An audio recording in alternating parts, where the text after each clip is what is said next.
niba utari tayari ngo utege amatwi ushyire mu nyurabwenge iki kiganiro ngiye kubagezaho, iyi video waba uyihoreye kubera ko irasaba kusesengura ukumva witonze ukamenya neza ahantu abantu benshi tuguye. Imitekerereze yacu ikangirika atari uko turabaswa, atari uko tudatekereza neza, ndetse tunarenze dufite ubushobozi bwo kuba twakora ibihambaye, ariko kubera abantu ndetse na babandi twizera, babandi twumva baduha ibitekerezo bizima bifatika, tukisanga batwangije kandi nabo mu buryo batazi. Burya ngo kuba abantu batumva inzira zawe uri gucamo, batumva uburyo ugiye gukoramo ibintu, ntago bivuze ko uri umuswa, nta nubwo bivuze ko watandukiriye. Uti rero bihagaze bite? Hari igihe tujya twisanga twatekereje nk'ikintu tukabona uburyo ikintu cyakorwamo, tukabona inzira ya nyayo rwose, ibintu bimeze neza wabitekerejeho, ariko kubera kugisha inama, kubera kumva icyo abandi barimo babivugaho, kubera kureba uko abandi babigenza, ukisanga wacitse intege, kandi inzira yawe ariyo yari iya nyayo nubwo nta wundi muntu uri kuyibona, ariko nawe ukisanga watinye ngo kubera ko nta bandi bagushyigikiye, kubera ko abantu bafite ubwoba bakugiriye inama zica intege. Kandi rimwe na rimwe ikiba kibabaje, hari n'igihe ari ba bantu uba wizeyeho ubwenge, ari ba bantu uba wizeyeho ibitekerezo, ariko bakagushyira hasi kandi nabo batabishaka. Utiro buriya byagenze bite? Hari n'igihe ujya utekereza ukavuga ngo ubuse ni njyewe uri mu buyobe, ni njyewe utari gutekereza neza iki kintu, ukongera ukavuga uti ariko se ko narebye neza, ko ibintu byose nabyitayeho, ko angere zose ndi kubona nta kibazo byateza, ni gute bari kungira inama yo kureka gukora iki kintu? Ese ni njye wasaze? Ese byagenze bite? Menya ngo rero burya ndagira ngo uyu munsi wa none tuza uhumeke, hanyuma wumve ibi bintu ngiye kukubwira utuje, birahita bigusobanurira buri kimwe kandi binagufashe kuzajya ufata umwanzuro wa nyawo. Twagiye. Ikintu cya mbere ugomba kumenya ni uko abantu benshi bagira ibitekerezo, bagira imyumvire bagendeye ku byo baciyemo, bagendeye kuri experience y'ubuzima bwabo. Ngo ushobora kugisha inama umuntu akakugira inama bigendeye kuri experience yagize. Ndagira ngo rero unyumve neza hano hantu witonze. Nshobora kuba naragerageje gukora ikintu nkahuriramo n'ibyago, nkahuriramo n'ibihombo, ndetse bikambera bibi cyane. Noneho rero waza kungisha inama nkakubwira ngo iki kintu ni kibi cyane, iki kintu kirinde, kubera ko naba nzi ibyo nahuriyemo. Ariko hari ikintu cy'ingenzi mba nirengagije mu gihe ndi kukugira iyo nama. Hari igihe mba nirengagije agakosa gato nigeze gukora kagatuma ibintu bigenda nabi, ndetse sinakabone, ahubwo nkaba narafashe ko gusa ibintu byagenze nabi. Hanyuma rero nawe ukaza utereka ngisha inama uyu muntu, ibi bintu yabiciyemo gutya, cyangwa se ugakubitana nanjye ibintu byagendekeye nabi, nkahita ngutinyisha nkavuga ngo ibi bintu bireke rwose, ntunatekereze no kubikora. Aho ngaho buriya mba nkurangije.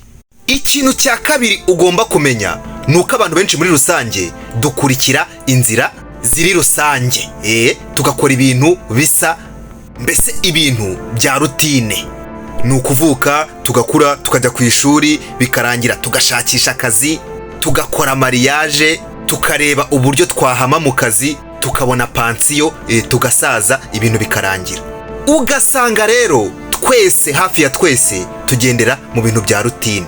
Waba rero wowe uvumbuye nk'akantu gashyashya, utekereje nk'akantu gashyashya ushobora gukora, utagendeye mu bintu bya rutine, utagendeye mu bintu abantu benshi bakora, ugasanga ubaye ikibazo mu bantu, ndetse abantu babibona yuko ari risike zihambaye uri gufata, ku buryo ubaye unamugishije inama ashobora no kukubwira ati ubu urashaka kwiyahura. Niyo mpamvu natangiye mbabwira ngo kuba abantu batarimo bemera inzira ushaka gucamo ntago biba bivuze yuko wayobye.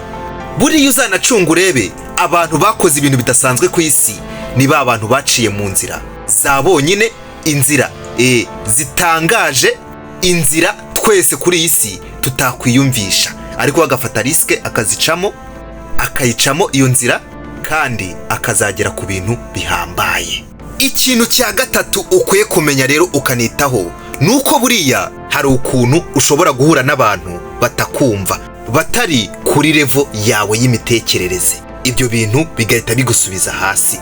Uragerageza nko kubasobanurira ikintu ukajya detaye kubera wenda ubushobozi, kubera ubumenyi wifitemo, ariko ugasanga nk'abantu uri kubwira, abantu uri kugisha inama, ntago bafite ubwo bushobozi bwo kukumva neza ikintu uri kubasobanurira. Icyo gihe rero hahita hazamo icyo bita misunderstanding. Ariho hahandi niba umuntu atakumvishe neza ngo yumve amayide yawe, arahita guca intege byihuse vuba cyane. Niba ari umushinga ushaka kubagezaho uti ngewe ndashaka yuko wenda ibintu ngiye kubikora gutya nkajya nunguka gutya, ariko ngewe akantu k'umwihariko nzashyiramo ni aka ngaka, ugasanga abantu uri kubisobanurira ntago ubwo bushobozi babufite bw'imitekerereze. Ibyo bintu rero bigushyira hasi byihuse cyane, keretse gusa ubaye umenye neza ko abantu muri kuganira, abantu uri kubwira ibyo bitekerezo, ukabona neza yuko batarimo babyumva kandi ugasobanukirwa ko ikibazo atari wowe, naho ubundi biba bikurangiriyeho. Hari n'igihe ushobora gutekereza ko wasaze kubera ko batari kukumva. Ikintu cya kane ugomba kumenya, abantu benshi muri iyi si tugira icyo twita ubwoba. Nturajya nko kubona wenda ugiye nko kwikorera ikintu, wenda ukavuga uti ngewe kano kazi ngiye kugasezera, wenda ubwira nk'abantu mukorana uti ngiye kariya kazi ngiye kugasezera, hanyuma mfite amafaranga ngiye gutangira business. Ni urugero nguhaye wenda rworoshye. Abantu ubibwiye, umwe ati reka mama we, reka ataho ngewe sindi kumwe nawe, ngewe kano kazi nkabuze nanapfa, aka ngaka aha niho nteze byose, ni naho nzasazira. Ati ngewe nigirira ubwoba. Buriya ubwoba bwaratwishe abantu benshi tubaye kuri iyi si. Dutinya gufata risike, tuba dushaka kuba hahantu hari comfortable, hahandi tutagira icyo tubazwa, niyo twaba duhembwa udufaranga duke, niyo twaba twinjiza amafaranga makeya, ariko turi comfortable dutuje, niho hantu ngo dukunda. Buriya rero iyo ugize ibyago ugahura n'abo bantu akaba ari bo wisanga igitekerezo cyawe kibagezeho, uba ugushije ishyano. Nta kindi bakora uretse kugushyira hasi, ahubwo bakakubwira n'amagambo menshi, ngo ubwo utangiye kwiyumva, ngo ubwo uhaze agashahara ka boss n'ibindi cyangwa se waba wenda hari nk'ikintu wakoraga ariko ukabona ibindi bintu bifite amafaranga menshi, ukavuga uti ngiye muri ibi ngibi, ukumva nk'umuntu ahise akubwira ati ese byanze byagenda bite, wakwigumiye ahangaha nubwo haguha dukeya, ko twese ubona ingo tuzitunze nta kibazo dufite, wagumye ahangaha. Twese ntidukora ikimotari, ntitukimazemo imyaka, urabona hari icyo tubaye. Utangira gutekereza niba wasaze kuba warugize icyo gitekerezo bikagucanga. Niyo mpamvu uyu mwanditsi yavuze ati abantu benshi kuri iyi si tuyobowe n'ubwoba bwo kuba twakora ikintu gishyashya. Iyo rero wowe ugize nk'amahirwe yo kugira ibitekerezo bihambaye, ibitekerezo byimbitse, ukareba kure, hari igihe wisanga ubaye ikibazo muri sosiyete, ndetse ugahita wumva ko igihe cyose wabikoze bikanga, bazaguseka bakavuga bati twarakubwiye ibiki n'ibiki, nyamara ukirengagiza ko muri iyi si ibintu byose ni ugufata risike. Ntago wagera ku kintu gihambaye utafashe risike. Ikintu cya gatanu rero ugomba kumenya ni ikintu kigendanye n'imihindukire y'ubuzima bwawe bitewe n'imyaka ugezemo, utangiye ukuze. Hari ukuntu ibintu wakoraga kera bitandukana nuko ubikora ubu ngubu, wenda bitewe n'imyaka cyangwa se n'igihe kigenda gishira, ugasanga ibyo wemeraga icyo gihe ubu ntago ari kukibyemera, warahinduye, ibyo wakoraga ntago ari byo ugikora. Ahangaha rero utibivuka nk'ikibazo gute?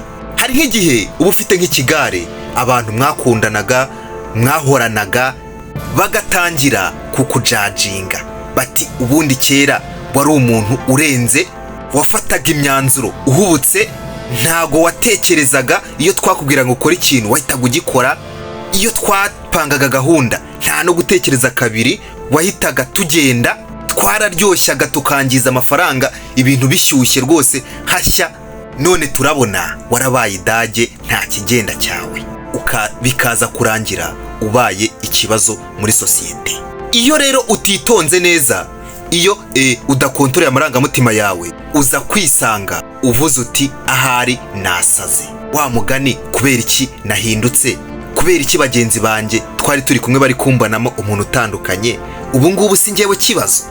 Kandi wenda wahindutse, utangiye kumenya ubwenge, iyo nzira urimo niyo ya nyayo, ariko kubera ikigare, kubera abantu, ugasanga uhisemo kugaruka muri bwa buzima wari ubayemo, kandi wari utangiye gutera imbere mu mitekerereze, ariko abantu bakaguhindura nanone. Ikintu cya gatandatu ugomba kumenya witonze, burya ntago ari buri wese waremewe kuzumva, ntago ari buri wese ugomba bikaba itegeko agomba kumva inzira zawe uri gucamo ngo azihe umugisha, ngo azemere, yumve koko uri mukuri. Oya, ntago ari buri wese uba utegetswe kubyumva neza. Burya abantu bamwe ni igice cyo mu buzima bwawe, ariko ntago ari igice cyo mu cyerekezo uganamo. Oya, buriya abantu bamwe murabana mukaba muri aho muziranye, ariko ntago bivuze ngo mu cyerekezo ujyamo bose babe barimo. Wapi, hari n'igihe uzisanga baba mu buzima bwawe ariko batari mu cyerekezo cyawe. Ugomba kugenda wenyine.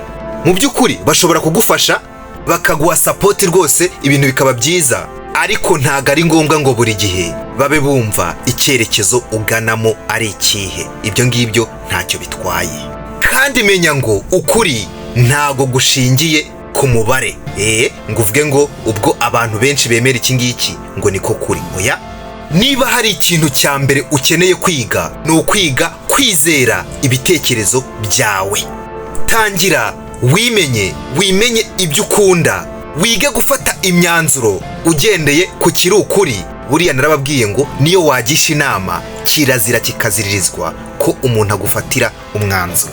Wowe gisha inama, yego, uzane izo nama zose bakugiriye, uzishyiraho ngaho, hanyuma wowe uzanarize, uvuga uti iyi ngiyi ni woke, iyi ngiyi ntago ariyo, iyi iraburamo akantu, iyi ngiyi gendeye ku mitekerereze yanjye n'ibyo nkunda n'ibyo nshaka kugeraho nanjye njyewe, ndetse n'amategeko ngenderaho mu buzima, iyi ndayemeye cyangwa se ndayanze.